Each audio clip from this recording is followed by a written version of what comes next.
It's registered. I write under it.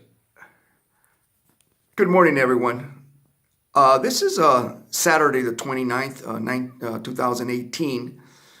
We are here for a interview, a testimony from a gentleman, 8K Alan Woods, and the interviewer is Mr. Roy Dixon.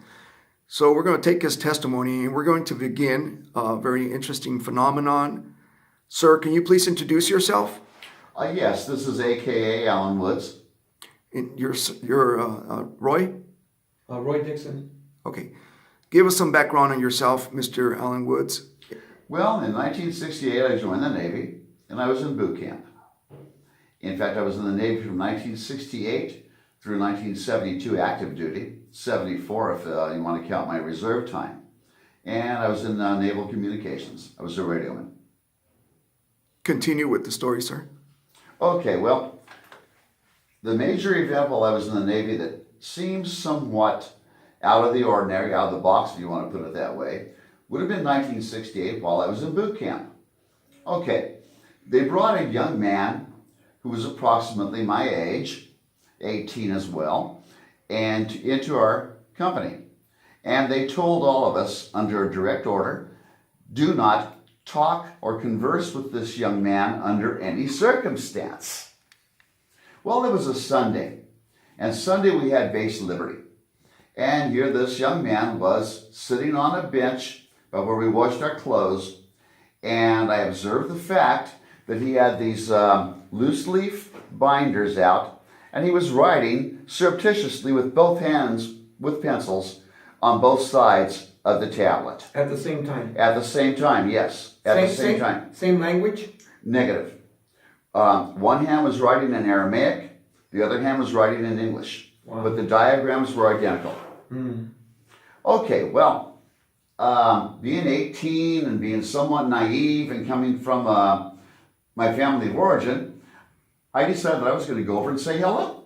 Even though it was against direct order, I'm thinking this young man is my age, he's 18 years of age, and who has the right to tell me I cannot say hello to someone? Especially on the same base. Especially on the same base. I mean, for crying out loud. If you have a loved one who's even a prisoner in a maximum facility, you get permission to go and visit him. Although there's a wall between you or glass between you, you still have the right to say hello. So I was thinking, he's a human being, he's 18. We are technically not allowed to even say hello to him. I'm going to go say hello. Well, the two guys I was hanging out with said, man, we're not going to go anywhere near him. I said, well, I am. I'm just going to say hello. Did you have to cross a road or something? No, I did not. It was just a matter of about 15 feet between where I was standing, where we were standing, and where the young man was sitting down writing on these papers.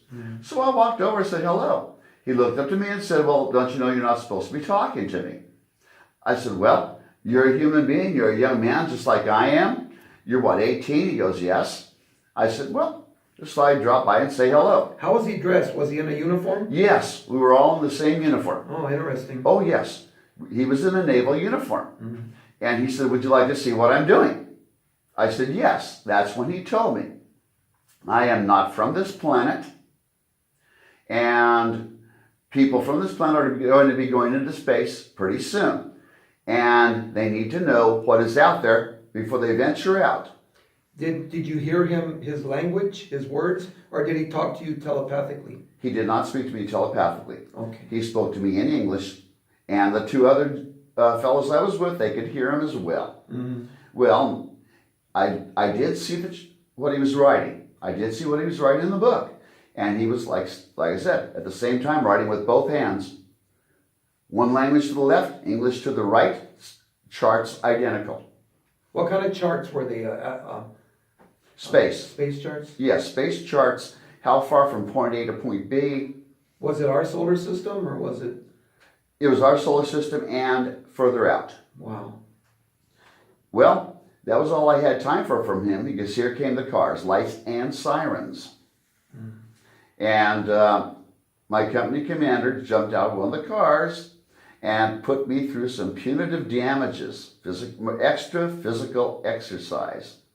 Did they punish you with food? Yes, they deprived me of dinner that evening and breakfast the next morning. Wow. And Any extra marching or heavy packs or? no. Well, extra marching, but not any extra heavy packs. Okay. Just physical exercise, more push-ups, more sit-ups. When I tell you to do it, get down and give me 400, etc., etc. A lot of physical, strenuous exercises, but nothing inhumane. But except for depriving me of dinner and then breakfast the next morning. But they did allow me adequate rest that night. Okay, and then of course he called me in. He said, "What did he tell you?" Well, my cover story was, that guy is out there. I mean, he must have watched too much Star Trek. I played it off. I blew it off. This guy must really be into Star Trek or whatever, Outer Limits to the nth degree. And then you might ask yourself, how did he ever get into the Navy? How did he pass a No, psychological evaluation? No, I did not even want to venture out there. Leave it in their hands. So I brushed it off as though he must be watching too much Star Trek or Outer Limits. But I noticed that the two other gentlemen who I was with, the two other fellows I was with, were relocated to other companies. I was allowed to stay with the same company. But the other two were shipped off to other companies throughout boot camp. Okay, a few days later, I would say like 2 or 3 days later, we were all mustered together, and he told our company commander, which is the same as the DI in any other branch of the military, he said, "Okay, it is time." Well, as soon as he said it is time, our company commander turned us over to the RCPO, and he was to fill in until the company commander could make it back. Well, he made a phone call. Here came the cars, lights and sirens, and they packed all these boxes of these loose leaf binders into the trunk of this car, had him in the back seat sandwiched between two officers, and off they went. We did not see our company commander for another 2 weeks. We had a fill-in. 2 weeks later, when he came back, he was an alcoholic. We could smell it on his breath a mile away. And we did not know what happened at the time. We had no speculation as to what had really occurred. So we had to let it go. So now, after I got off of active duty in 1972, by this time I was already with Alhambra PD and I was a police officer, I decided I'm going to drive back to San Diego to see if I can look up that company commander, especially by now I had a top secret clearance, like he did. I'm going to ask him if he can share any information as to what happened with that boy. And this is what he shared with me. He said, yes, he was 18 when I was exposed to him.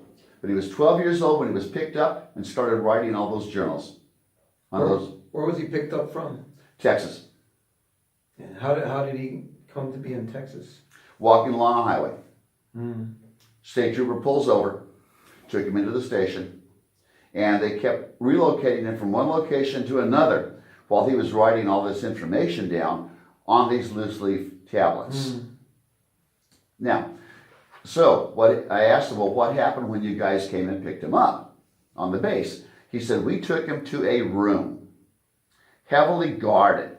If memory serves me right, there were 15 guards around the facility to assure no escape.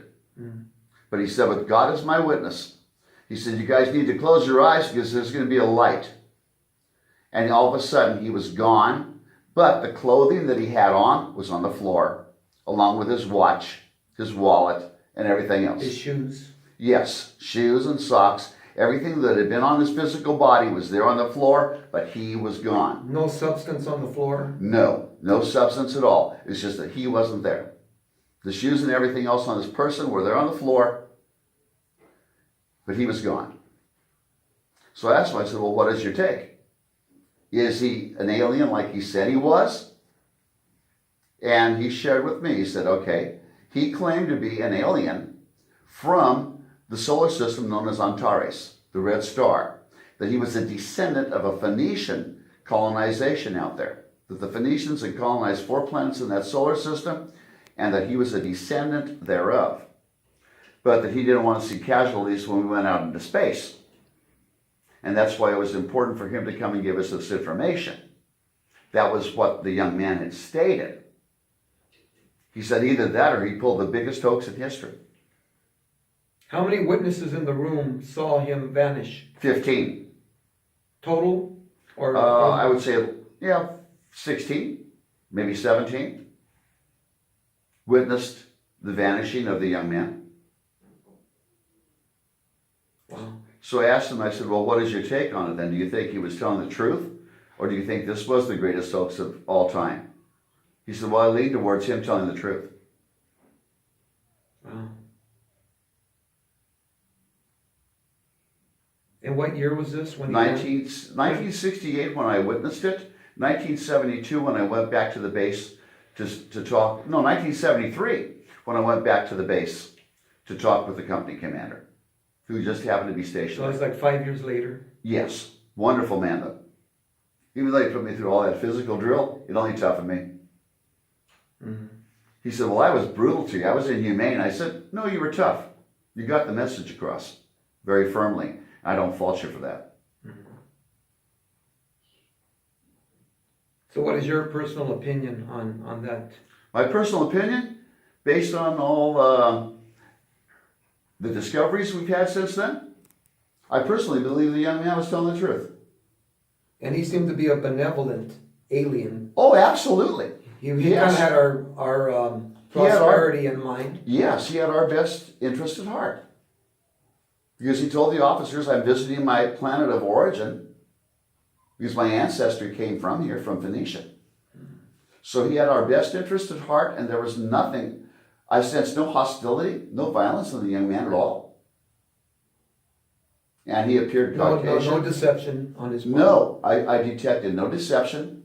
Appearance-wise, I would say Caucasian, blue eyes, like an iridescent blue eyes, and black hair. More or less like you would expect someone from Italy or Greece to look. European. But yet he spoke fluent English. Wow. Well, thank you for that story. My pleasure. This concludes this interview testimony. Thank you so much. Bye-bye. You have